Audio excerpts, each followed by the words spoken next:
Hi, my name is Gerhard Schwartner. I'm the founder and publisher of Selling Power Magazine, and welcome to our LinkedIn Live broadcast. I'm in Virginia, and Kerry Kalendra is joining us from Australia. Welcome, Kerry. Hey, good morning, Gerhard. 6 a.m. here in Melbourne. Oh, wow. You're already a day ahead. You're already on Wednesday, right? And we are still on Tuesday in Virginia. I know. I've actually been on two calls with the US since 4 a.m. this morning. So I feel like I'm sort of an early bird these days. Right. So what we want to talk about is obviously you're a high achiever, and the last time we talked, you said high achievement is really an Achilles heel that can actually slow you down or wipe you out. And I thought it would be great if you could share your story with our audience on what happened to you. You were successful. People were reaching out to you left, right, and center, and you ran a successful business. And then what happened? Yeah, well, it was interesting because I was actually doing some filming yesterday, and it brought back a lot of memories. So it's been a bit raw the last week actually, and I'll talk about that in a little while. But it feels like it was only yesterday, but essentially, I think. You either go through it, as in you burn out. You essentially the blind. It is blind ambition. Essentially, what's happening is you're just going through the motions every day. You're doing an amazing job for people. You want to do your best for people. You do so well for people that then everybody tells everyone how good you are. And then the phone just starts ringing, and it keeps ringing, and it keeps ringing, and then you find that yourself that you're absolutely flat out. You can't keep up with everything, and what you don't do is, or what I didn't do was, I didn't get more help. I didn't take on, I didn't take on more resources, and yet I remember, vividly hearing, conversations, especially with one of my best friends. And I remember he always said, "Why don't you just stop taking on the business?" And I said, "I can't." It was like I was addicted to, and I've got an addictive personality. I'm hands up. I put my hand up to that, and I recognize it now. But I was actually addicted to taking on, more clients, because what did it mean in the end? It meant that more cash was, coming in the door. And it meant I could then do whatever I want, and I got used to that. And so that was the spiral. That's what started it. And yeah. So now, when people in your situation, they have different coping mechanisms and compensations, and what did you do to sort of find that balance and recenter yourself? Yeah, well, in the early days, that was exercise. Exercise, was and is now, thankfully. But, back then, exercise was my, my key. I remember I had some major, I think I had 3 or 4 major balls in the air at a particular time. One was sort of finishing up with a business partner that it just didn't work so well. So I had to manage the exit of a business at that stage and go back out on my own. The other was a development project that I was doing, and a few things went pear-shaped. And then the other was I had to move house. And the other one, I think, was trying to recruit, a personal assistant. And I had 4 major, balls in the air. And the only thing that kept everything together was the exercise. It was just exercise. It wasn't anything else. It wasn't mindset. It wasn't, it wasn't meditation. It wasn't yoga. It wasn't, for me, it was just running on the treadmill. Running on the treadmill, and eventually I got into cycling, spin classes. that kept it all together. But I don't know what other people are going to think about this, but I was a lot younger then. And when you're younger, the body can take more. That was my experience. And so I was able to handle all of that. But then as the years moved on and other things happened, then essentially the older guy, I think, thought that he could continue to do what he did at the pace he could do, and it just wasn't working. And then I feel like there was burnout from exercise, there was burnout from I called it work, not business, but burnout from work, because that's all it really was. It was work. It owned me. I didn't own it, and that was a really bad thing. And so all of those together, you just feel trapped. Yeah, trapped. So what did you do? Alcohol fixed everything. Alcohol, it's a drug, right? It numbs pain. It takes away horrible feelings. It makes you feel happy when you're down.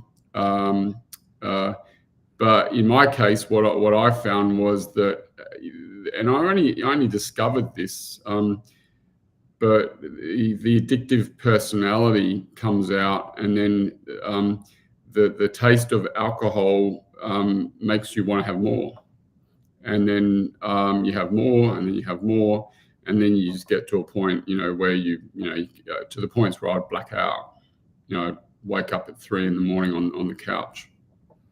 Yeah. Mm. And you were eating Kentucky Fried Chicken. KFC. Oh my God. You know what? It's funny. I said in some previous things, Kentucky Fried Chicken, and then croissants in the morning with coffee. The other morning, I actually had a croissant, and it was like and I wanted to have one just because I wanted to, just for old days' sake, and it was nice. But I'm like, that's it. You can have one, and then you've got to go and work and go and work it off. But that was my thing: Kentucky Fried Chicken and croissants. And those types of foods, just like alcohol, they from someone that's got that addictive sort of personality, the body craves them. It actually craves them, and the body loves it, but it doesn't do any good for the body. How much weight did you gain? Yeah, correct. 38 kilograms. So that's about 75 pounds. Yeah, about 75 pounds, correct. Yeah. Wow. Which felt like overnight. And that happened over what period? Like 6 months, 9 months, a year? 6 months, I'm going to say. Felt like overnight, but 6 months, just like that. Yeah. And you didn't like the image you saw in the mirror? No, my God, it was, but I think we've talked about this. I didn't realize that image was there. It took me quite a while to realize that image, because I still thought that I was the guy that everybody wanted to hang around. I was the guy that was always reliable, but unfortunately I wasn't reliable at that stage. I was the guy that always turned up a lot. Then I became the guy that didn't turn up. I was the guy that made a million excuses, but I was the guy that never made an excuse. And one day I looked in the mirror and I'm like, what have I done to myself? Like, I actually did. I thought, what have I done to myself? Like, this is, and it's not a nice feeling. So that's when the frustration turns to anger against yourself. Absolutely. Yeah. 100%. Yeah. Mm-hmm. Yeah. Yeah. You're spot on. It's anger against yourself. Well, what can people do about it? What did you do about it? Well, I couldn't reach out. This is where I'm going to talk about, things I couldn't reach out to friends. I couldn't reach out to family. And it's easier in hindsight being able to say these things now, because, I'm still here to talk about it. A friend, unfortunately, just over a week ago, committed suicide with no signs whatsoever. And I've been dealing with a lot over the last 10 days. And, I keep going back to this thing about why can't people talk about it? And, it's such it's just, there's a minefield of things that we could talk about. But,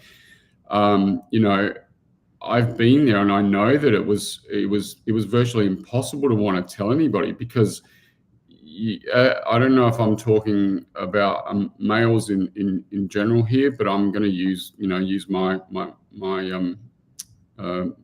me as a male, that we're so proud, like and we don't want people to think that we're, in brackets, weak. And if we show them that we're weak, then like, they're going to judge us. They're they're going to look down at us. And I think that's why people are not reaching out for help. That's my personal belief. I might not have it all, but that's my personal belief, that because no one, I don't think, wants to go and take their life. I think that's an area that I really want to work on. After what's happened in the last 10 days, I'm even doubling down on, on talking about this and helping people. Right. So would you describe those feelings that you experience looking in the mirror, recognizing yourself as a stranger and no longer familiar with who Kerry Kalendra was, and would you describe it as a feeling of shame? Oh, absolutely. I was ashamed of myself. Yeah. And that is hard to admit to anybody, because when you talk to somebody, when people get severely disappointed, it's almost a taboo that it's hard to say to somebody, hey, I feel down in my life, and it's not a normal conversation. It's not something that people are so busy with their own life, and you don't want to bother them. Do I get this correctly? Yeah. So sort of isolating. Yeah. Isolation was my best friend. Right. But then there's something in your life. What happened is that you actually went to a presentation by Todd Duncan, who came from the United States, and gave a talk on stage, and you felt compelled to participate for some reason.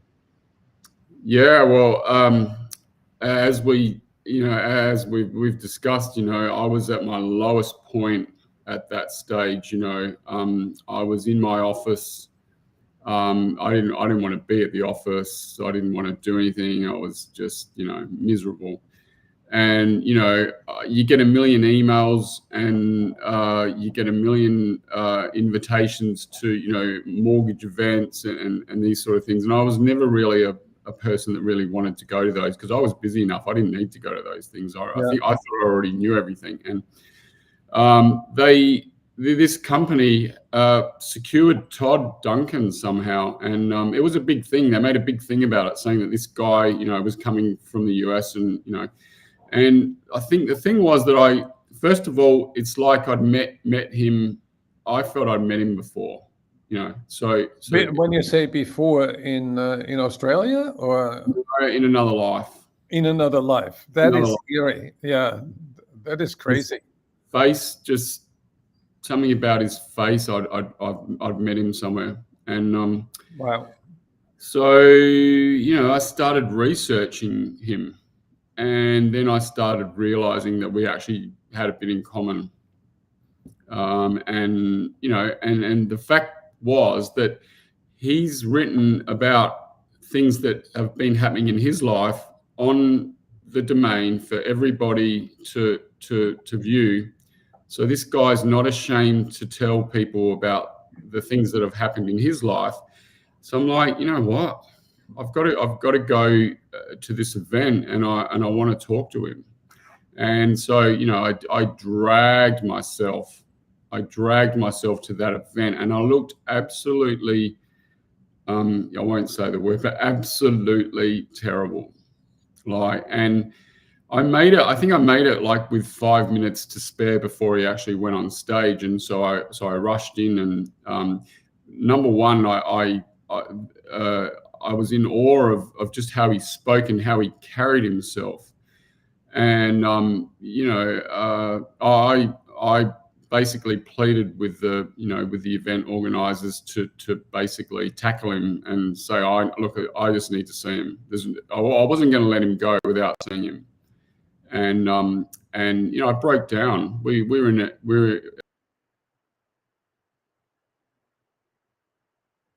and we broke down. He broke down. His wife broke down. There were a lot of tears, and I told them everything, and I mean everything. They knew more than any friend, family member, business colleague ever did. Yeah, and that was I felt like a ton had come off my shoulders. Right.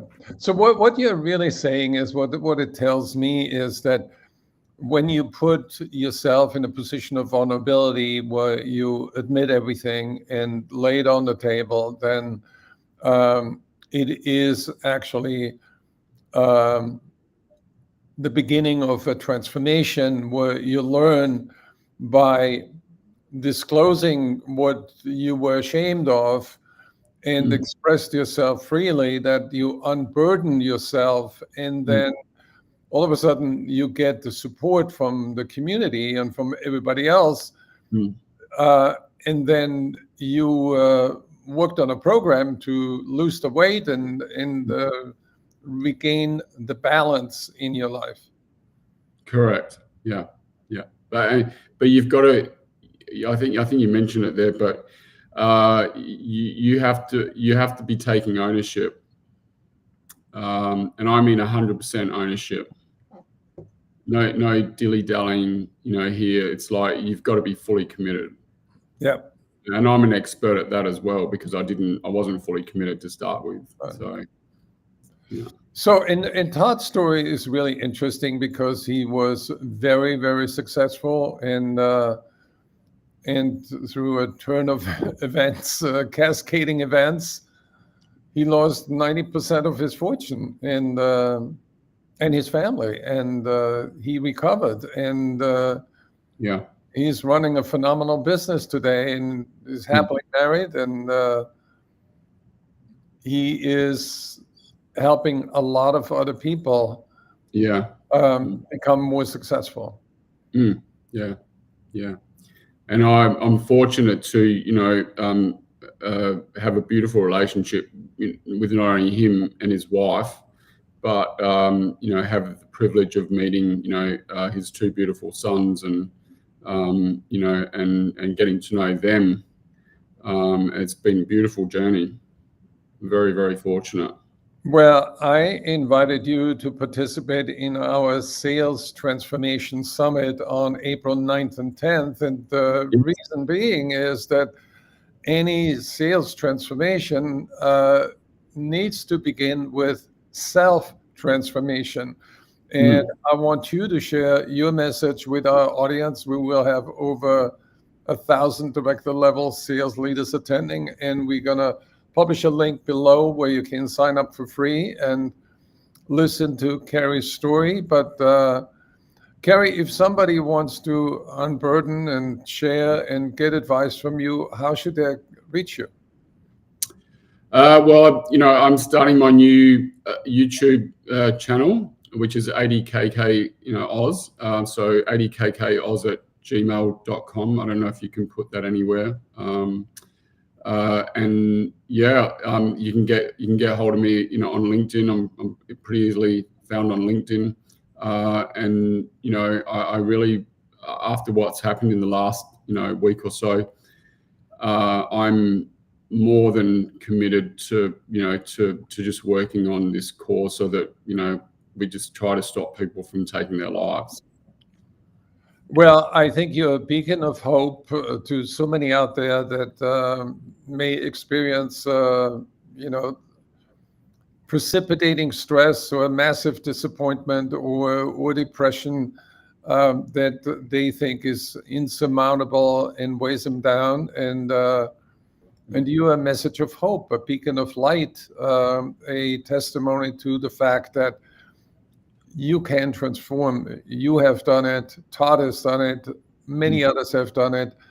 And I want the audience to be aware, more self-aware, that feeling of shame can be isolating. But once you break through that ice that you have created around you and break through, life is going to transform for the better.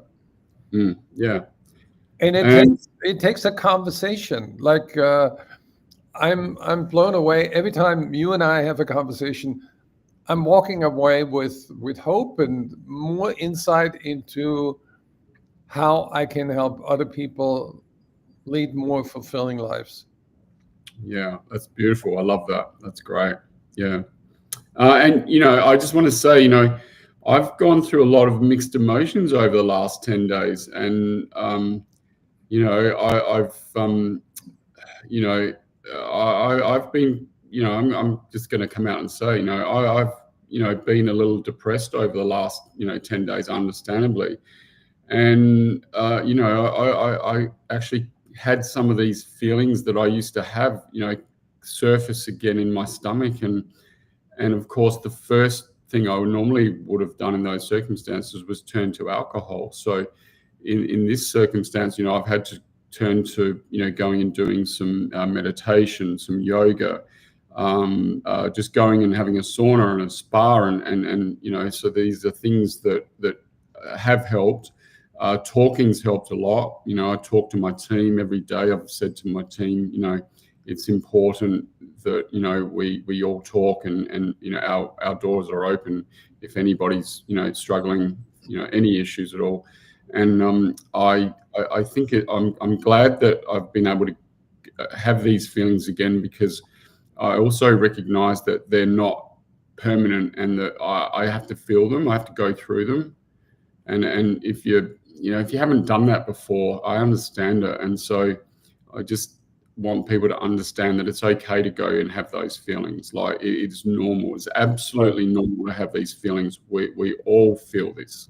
Right. It doesn't matter who you are. I think that you have a tremendous advantage because you've gone through the process once. And once you have that understanding, you have a higher level of awareness. And I think that what you did in the past is that you had only one coping mechanism at a time. You coped with the stress of work by over-exercising. And if that doesn't, since that didn't work, then you went to the second coping mechanism, which was wine. And then the third was Kentucky Fried Chicken. So the lesson to be extracted is that we should never put all your eggs in one basket, and diversify, as you just described, your coping strategies. So if you think of alcohol, you can think sauna, you can think meditation, you can think conversation, you can engage in learn something new, and I think that's your secret sauce, Kerry, in my opinion, that you have that adaptability gene now, where you diversify your emotional investments and your activities in a way that lead to a more balanced life. And there's no insurance that you will never have depressive thoughts again. However, you know that there's so many people that support you, that love you, that care about you, that going to help you win over the long run. And I think that the other thing that I find very meaningful in what you're doing is by helping other people feel better, get better, and recommit their lives to worthy, meaningful goals. That in itself is an inoculation against a lot of stress.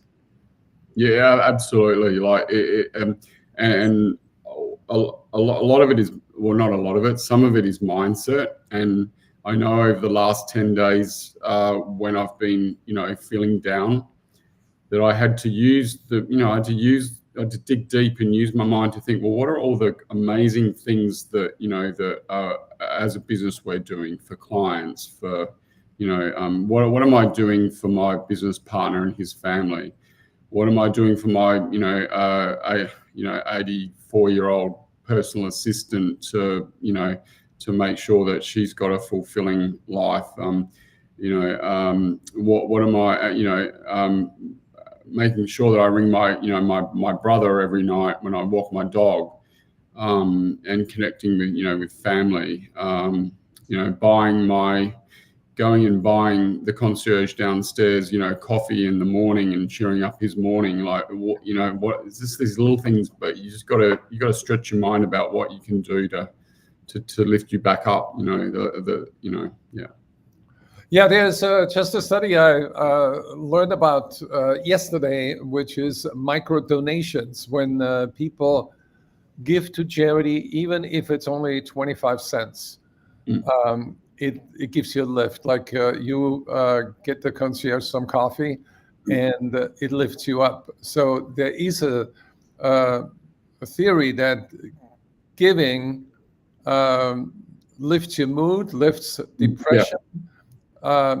Elevates your spirit, and you are going to be transforming your self-regard, the way you look at yourself, and the way you define your life as somebody who gives back. And I know there's a guy who just wrote a book, Mo Bannell, Give to Grow. And he firmly believes that giving is the key to better relationships and a better life. And what you are doing by giving of yourself with your message, through your videos, through your speeches, through your conversations with your team, you're giving back and create a better world. Yeah.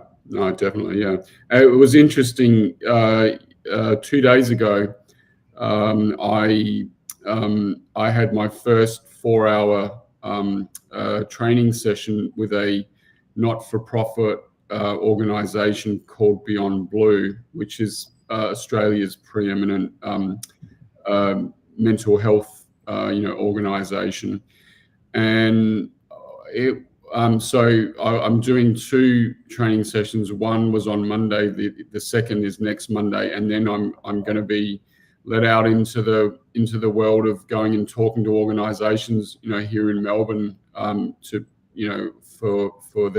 team members that are struggling with mental health. And what I was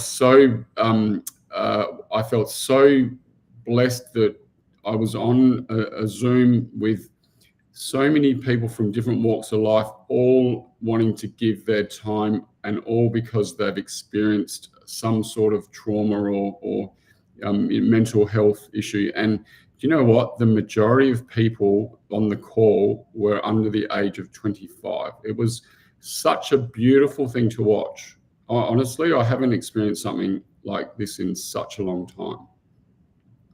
Wow. Well, there is a greater, amount of depressive illnesses in younger people and also much older people. Tell us what you do with Fuel Inc. What do I do with Fuel? Yeah. So, and I want the audience to go and check it out. It's called myfuel.io. And when you go there, you can see Kerry's videos. So tell us about it. Yeah, cool. And funny thing was, I've been up since 4 a.m. this morning, and my first Zoom was with all of the instructors from Fueling. First of all, it's a platform for professional and personal development. Some of the most talented people, instructors from all over the world, are blessed to be on there, sharing their experience, their skills, in order to assist people to become better human beings, both professionally and personally. And one of the cool things that that Fuel is going to be doing, I learned today, is that there's going to be Fuel for Children. So which I think is going to. You talked about youth. I think education in this space for youth is, I often hear speakers talk about the fact that there's, that they don't teach you anything like this in school. Well, I think that's about to change dramatically, and I think that's probably one of the most beautiful things that I think Fuel's going to do for the younger generation, and it's really needed, considering the amount of social media and distraction. For young people, we need something like this for them. And I'm on Fuel again just to help share my story. And I actually got an email from one of the founders, Alex, the other week, and a lady, she lost her brother, she lost her father, I believe it was her father.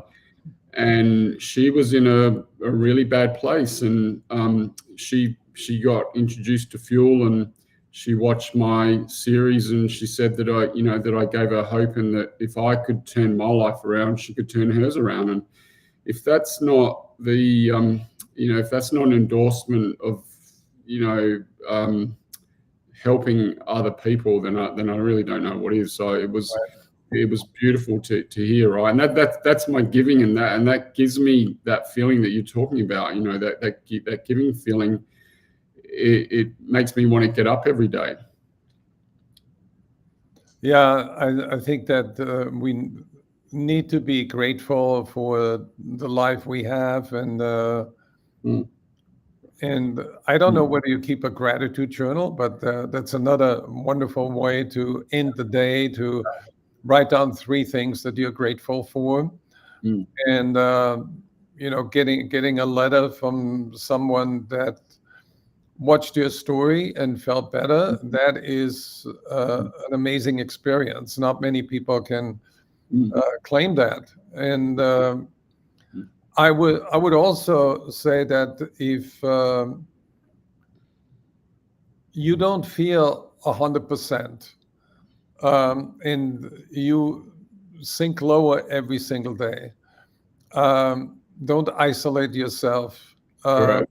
Don't stew, go out and do, and reach out and talk to somebody like Kerry or like Todd Duncan, or go to my getfuel.io and watch some of those amazing people.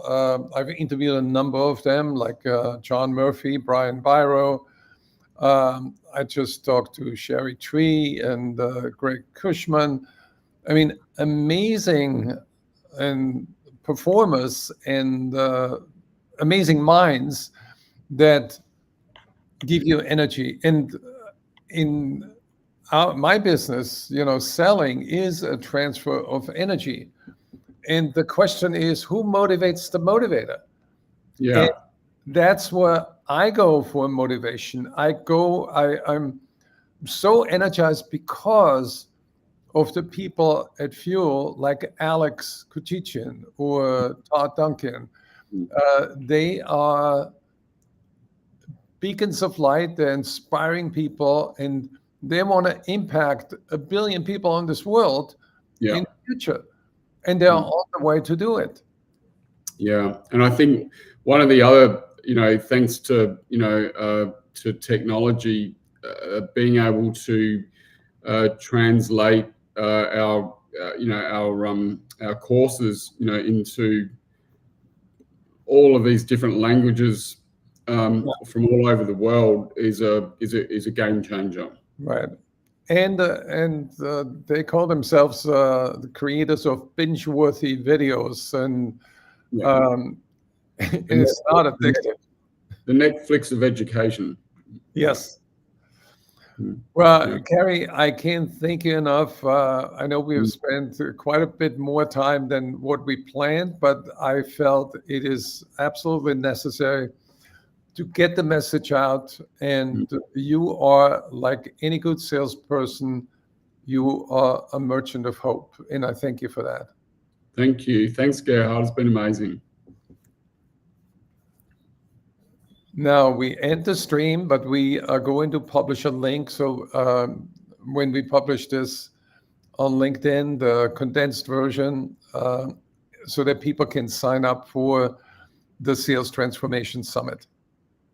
Oh, good. Excellent. Okay. Thank you. Yep.